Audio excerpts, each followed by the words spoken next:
আমি তোদের কাউকে বাঁচাতে পারলাম না, আমাকে ক্ষমা করে দে। এই খাল চন্ডল সবাইকে শেষ করে দেবে।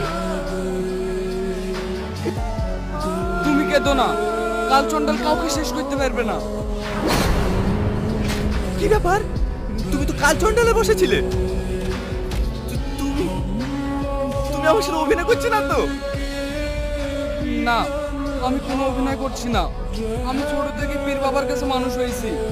বাবা মারা যাওয়ার আগে আমাকে একটা তাবিজ দিয়েছিল আর বলেছিল যতদিন তোর কাছে এই তাবিজটা থাকবে কেউ তোর কিচ্ছু করতে পারবে না। তাই কাল চন্ডাল আমাকে Subscribe, কোনোদিনও please. বশ করতে পারেনি।